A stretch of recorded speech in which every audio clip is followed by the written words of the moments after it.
Nikki Valentine walks into my office for a change. What can I say, Piper? You, me, and hard luck all seem to run together like acid rain down an old sewer. You, including your client here in that analogy?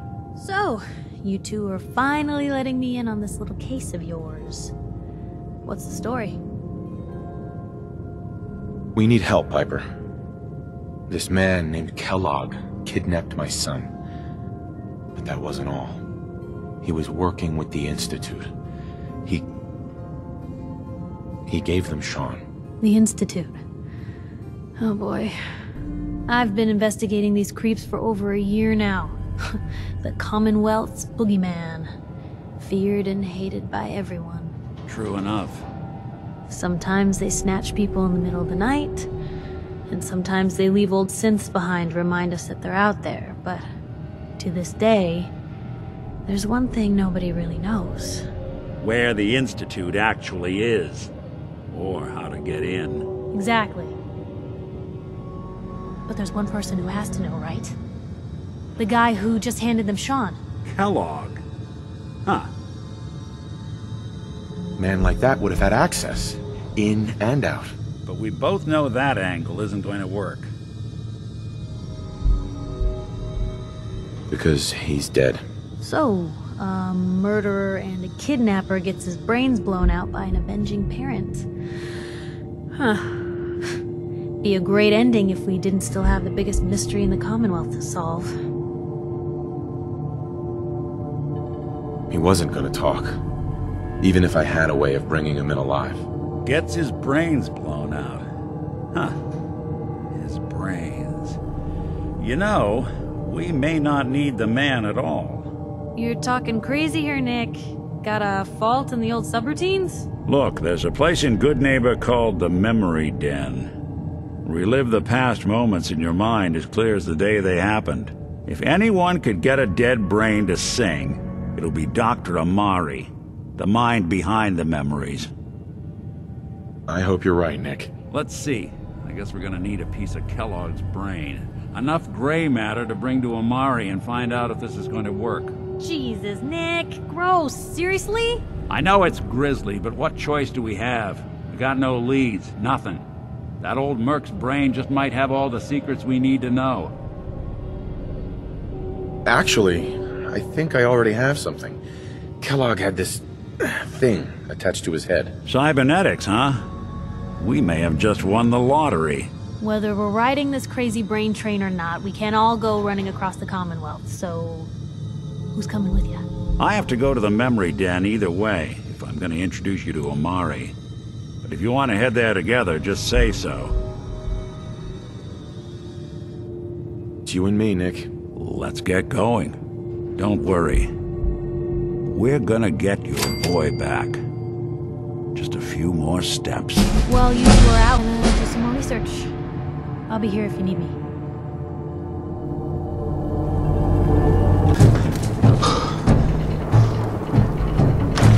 Hey, hold up there. First time in Good Neighbor? You can't go walking around without insurance. You better back off, or you're the one who's gonna need insurance. Well, hey, all right. We'll just say your insurance is paid up for now, okay? Whoa, time out. Someone steps through the gate the first time, they're a guest. You lay off that extortion crap. What do you care? He ain't one of us. No love for your mayor, Finn? I said let him go. Be soft, Hancock. You keep letting outsiders walk all over us. One day, there'll be a new man. Come on, man. This is me we're talking about. Let me tell you something. Why'd you have to go and say that, huh? Breaking my heart over here. Now I know you had old Finn handled back there, but a mayor's gotta make a point sometimes. You alright? I'm fine. Thanks for taking care of him. Good. Now don't let this incident taint your view of our little community. Good neighbors of the people, for the people. You feel me? Everyone's welcome. Yeah, I feel you. Good. You stay cool, and you'll be part of the neighborhood. So long as you remember who's in charge.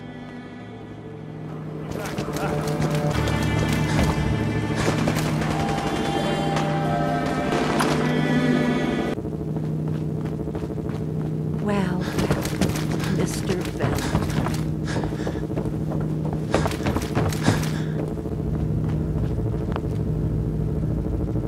We need your help, Doctor. I need the memories from a man named Kellogg. But he's dead. I know it's asking for a miracle, Amari, but you've pulled off the impossible before. Are you two mad? Putting aside the fact that you're asking me to defile a corpse, you do realize that the memory simulators require intact, living brains to function. Please. Nick told me you're the only one who can make this work. This dead brain had inside knowledge of the Institute, Amari. The biggest scientific secret of the Commonwealth. You need this, and so do we. Fine. I'll take a look. But no guarantees. Do you have it with you? Here's what I could find. What's this? This isn't a brain. This is... Wait. That's the hippocampus. And this thing attached to it? A neural interface? Those circuits look awfully familiar. I'm not surprised. From what I've seen, all Institute technology has a similar architecture. Go on, Doctor. Mr. Valentine is an older generation synth. But Institute technology being what it is, the brain implant could fit him.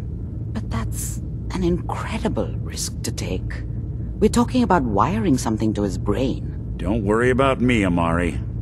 I'm well past the warranty date anyway. I appreciate this, Nick. You can thank me when we've found your son. All right, let's do this.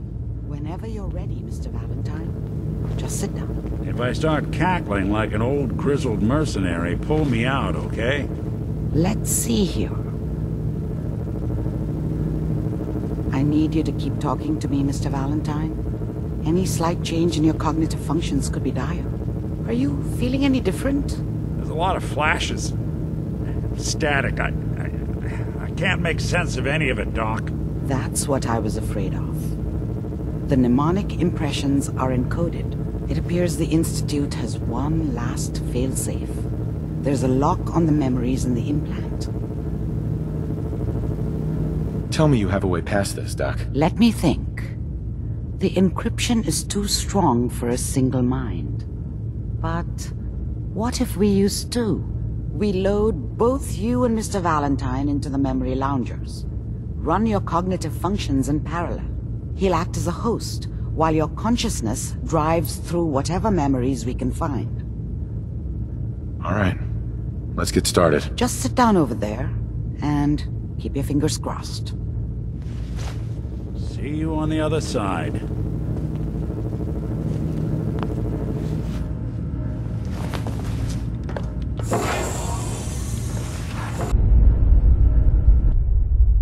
Can you hear me? Ah, good. The simulation appears to be working, although the memories are quite fragmentary. I'll try to step you through the intact memories and hope we find one that gives us some clue to the Institute's location.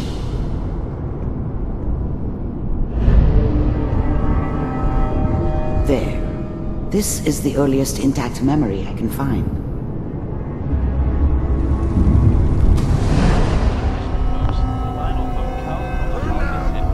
Mom knew how it was.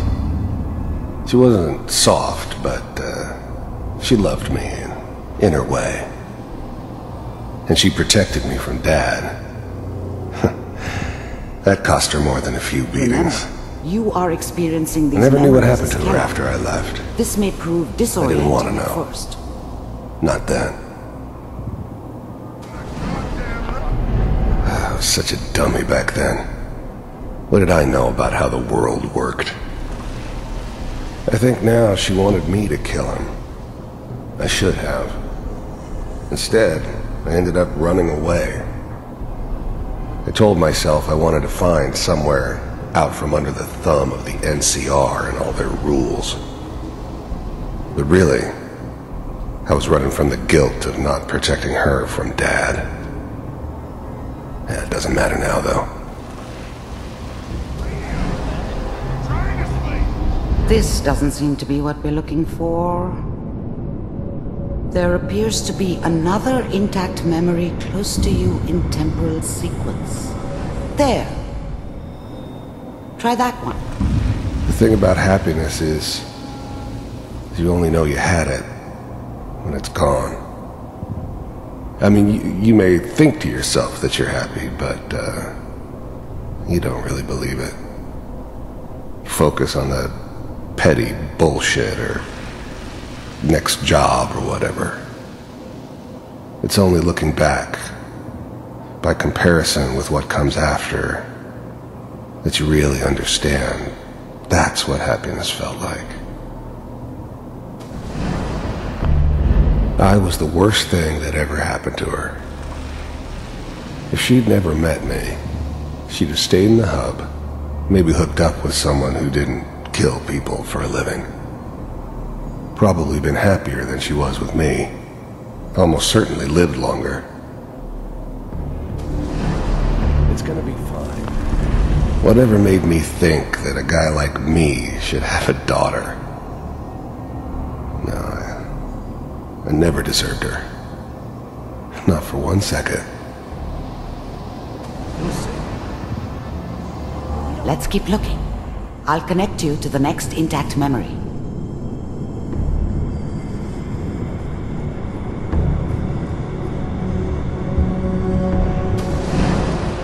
How did you think this was gonna end, Kellogg? You thought you could just fuck with us, and we wouldn't fuck with you? Just so you know, they died like dogs. And you weren't there to help them.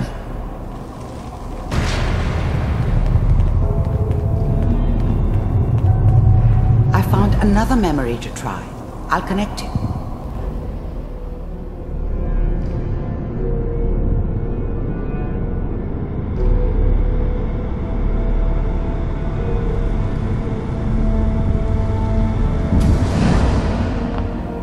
Mind if we...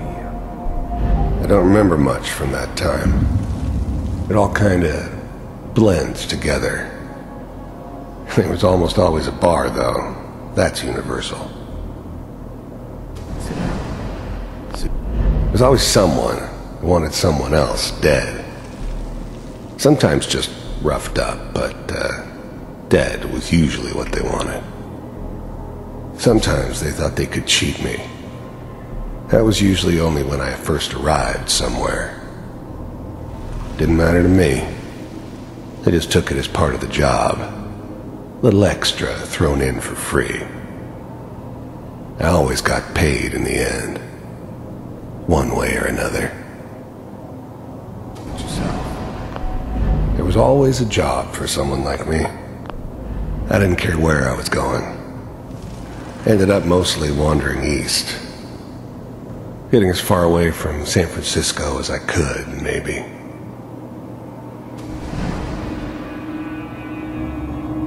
Well, we seem to be getting closer. Try this next one.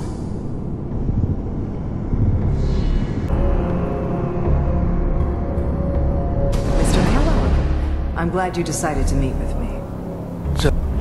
I finally ended up in the Commonwealth. I kinda ran out of road. Plus, I'd come to terms with life. I wasn't gonna be stupid enough to get mixed up with caring about other people again. It was just me against the world. And the world had it coming.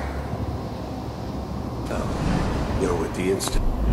You heard all sorts of rumors about the first synths weren't all that impressive. I'm good, but I'm not that good. But the Institute could always make more, and kept making them better each time. They still give me the creeps, but you have to get used to them if you want to work with the Institute. Getting warmer. One of these has got to tell us something. We're running out of brain here. There's one that looks mostly intact. Connecting now. Cryogenic stasis. I was now the Institute's main operator in the Commonwealth. If they needed something done, they came to me. It wasn't usual for anybody from the Institute to come along on a mission, so this one stood out. They didn't know then who it was we were grabbing from the vault. Of course, neither did they. Not really.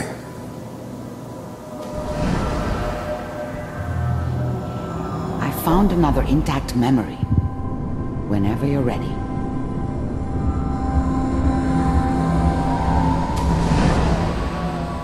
Is that your son? This whole setup appears in to be a Diamond very City was recent part of memory. some elaborate plan of good the old news, I think. man's. Seems obvious now that we were bait for our friend from the vault. Timing couldn't have been an accident. It's not how the old man works. I wonder if he outsmarted me in the end. Another loose end tied up. It wasn't my idea to settle down with the kid in the middle of Diamond City. I thought it was a terrible idea, actually. But it was one of the old man's pet projects, so here we were. Me and the kid, like a happy little family. I ended up kind of liking it. A reminder of what my life might have been if things had turned out differently. But there's no going back. I knew it was just temporary. It'd be back to normal business before too long.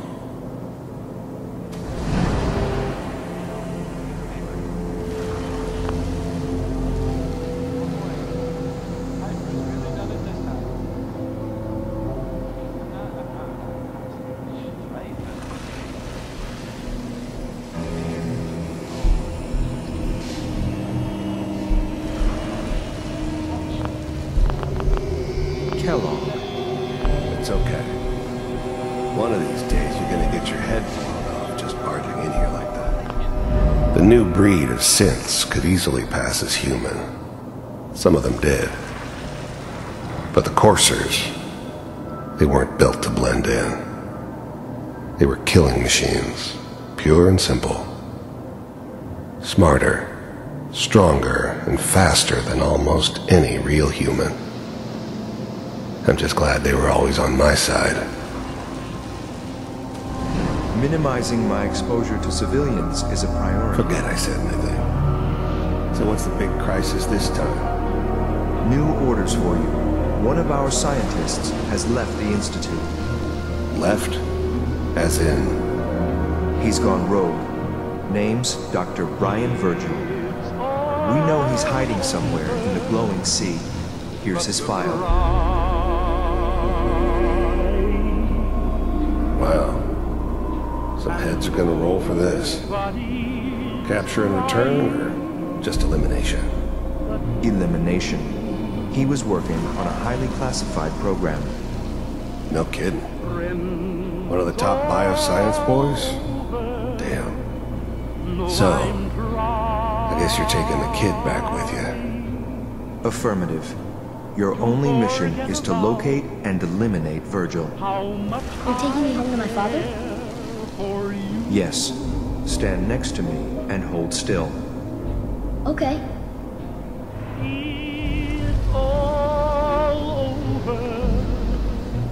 But the dreaming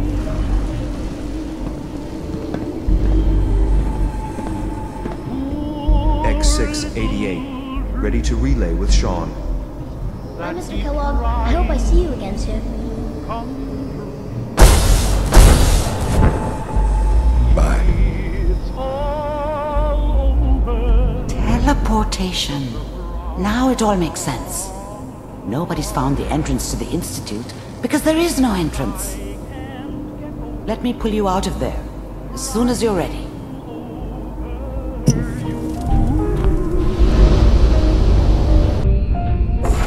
Slow movements, okay? I don't know what kind of side effects the procedure might have had. No one's ever done this before. How do you feel? I'm okay, Doctor. Thank you. That's good. But I want you to keep monitoring yourself. We have to be sure there's no long-term damage. Are you ready to talk about what happened in there? We got what we needed. The Institute uses teleportation to get in and out. Yes, their greatest secret has finally been revealed. But that only leads to more questions. How does it work? Where do we go next? That scientist Kellogg was supposed to track down. Virgil, we need to find him. You're right. A rogue Institute scientist could answer all kinds of questions. Where did the memory say he was? The glowing sea?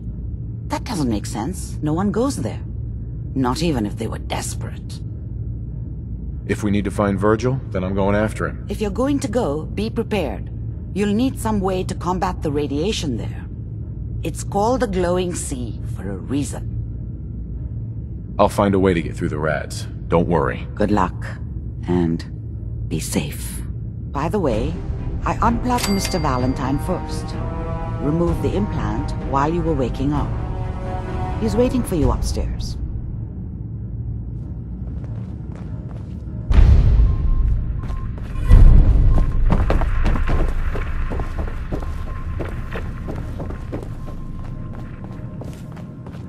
Nick.